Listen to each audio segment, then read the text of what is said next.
Good morning friends, नमस्कार। Corona काल में कुछ नई नई जानकारियां आप लोग को देते हैं। घर बैठ के खाली है तो सोचते हैं कि कुछ जानकारियां आपको भी मिल जाएं। आज का विषय प्रेग्नेंट बिच के बारे में है।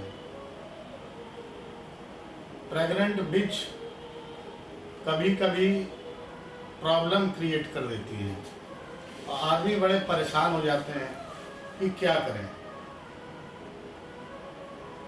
तो आप अपने वेटनरी डॉक्टर के संपर्क में रहें उस बीच, और कुछ होम्योपैथिक दवाओं के विषय में हम आपको बताने जा रहे हैं।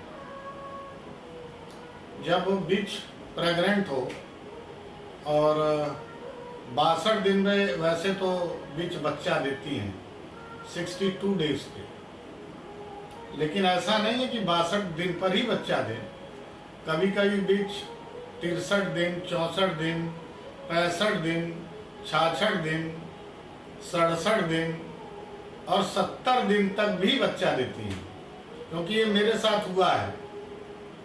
तो इसलिए मैं आपको बता रहा हूँ, ब्रीडिंग के समय ऐसा मेरे साथ हुआ है और आज भी ऐसी सिचुएशन है। मेरे पास एक पग है जो कि आज 67 डेज हो गए हैं, लेकिन उसने अभी तक बच्चे नहीं दिए हैं और परेशान रहती है बच्चा देने के लिए। तो कभी कभी ये सोचा जाता है कि आदमी घबरा के ऑपरेशन करा देता है कि भैया डॉक्टर साहब, ये तो आज 62 दिन से ऊपर हो गया, कहीं ऐसा ना हो मेरे बीच के बच्चे फंस गए हों और मर जाएं, अब बीच भी सेप्टिक से मर जाए।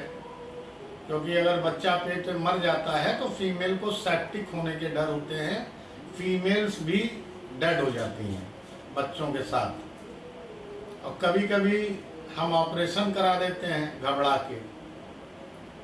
तो उसी विषय पर आज हम आपको जानकारी देने जा रहे हैं। और होम्योपैथिक दवा के बारे में बहुत सस्ती मिलती है। जनरली आपके मोहल्ले में, गलियों में, हर जगह होम्योपैथिक डॉक्टर मिल जाएंगे, शहरों में हर जगह मिल जाएंगे। तो वो दवा जो है बहुत आसानी से उपलब्ध हो जाती है और सस्ती भी होती है। देखिए, पहली दवा का नाम है, मैंने लिख लिया है उसको ताकि वीडियो बनाते समय मैं भूल न जाऊं। और एक होती है दवा केलोफाइलम। डिलीवरी जैसे 62 दिन पर होने वाली है तो आप उसको 1 हफ्ता पहले से दीजिए। यानी अगर 1 हफ्ता पहले से तो हो गया 55 दिन। 55 दिन से आप बीज को मुंह में हर 4-5 बूंद, 6 बूंद, ब्रीड के ऊपर डिपेंड करता है कि ब्रीड कितनी बड़ी हो है और कौन सी ब्रीड है, उसके ऊपर डिपेंड करता है। तो उसमें है क्या कि आपको वो हर आधे घंटे पर या 1-1 घंटे पर दिन में 4-5 बार, आपको 6 बार देना है। 1000 पोटेंसी की भी आती है और 200 की भी आती है पोटेंसी की। तो वो जो होती है छोटे बीज के लिए तो 200 पोटेंसी चलेगी, और बड़े बीज के लिए,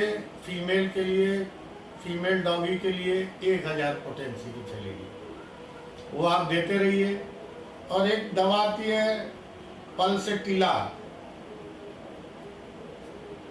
शायद हमने इसमें लिख के रखा है, हाँ, पल्सेटिला दवा है। 5-6 बूंद 3-4 बार देने से डिलीवरी आसानी से होती है। यूट्रस का हिस्सा खुल जाता है और आराम से प्रेग्नेंट बिच वो डिलीवरी करती है। तो उस पीरियड में आपको ये ध्यान देना है कि आप बीच बीच में दवाओं को देते रहें। और ये भी होता है कि जब बिच बच्चे देती हैं तो बच्चे बहुत कमज़ोर होते हैं, और सारे बच्चे तो कमज़ोर नहीं होते हैं, लेकिन कुछ बच्चे उसमें कमज़ोर होते हैं। एक बच्चा या दो बच्चा।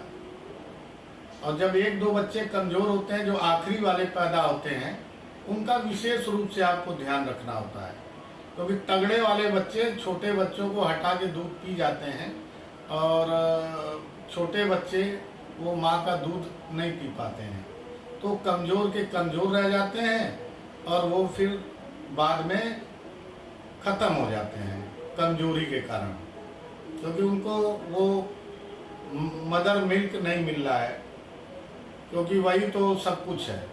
मदर मिल्क जरूरी है, वही अमृत है।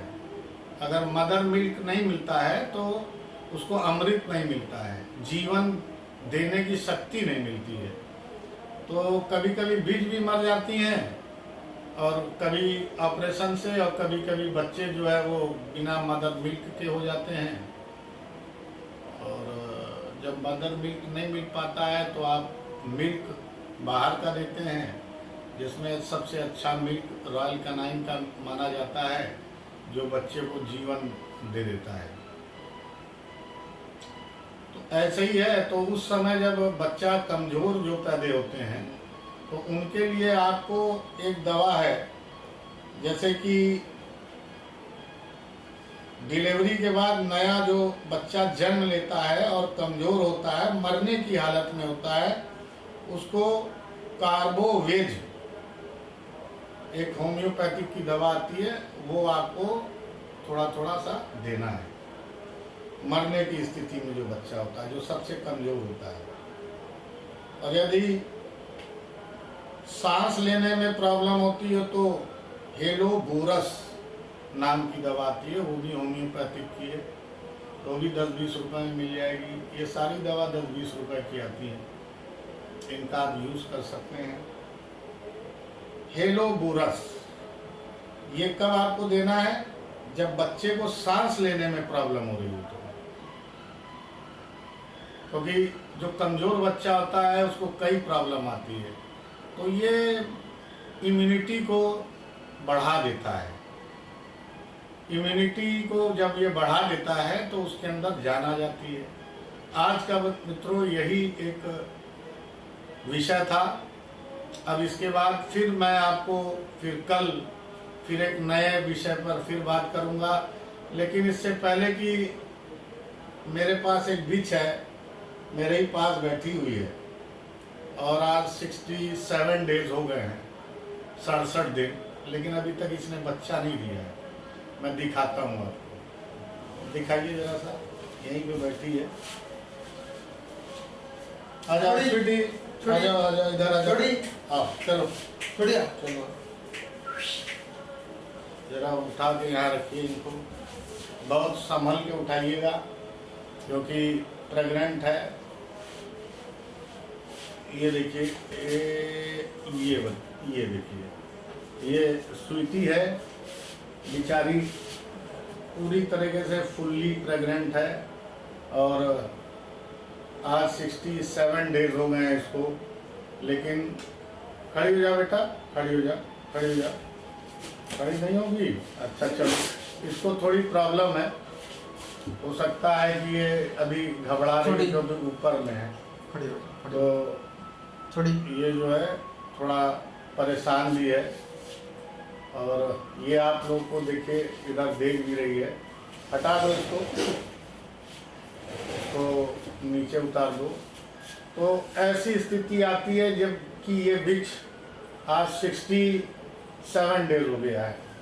हटा दो इसको, घबरा रही है ना, बहुत संभाल के सीने की तरफ पकड़िए, पेट की तरफ मत पकड़िए।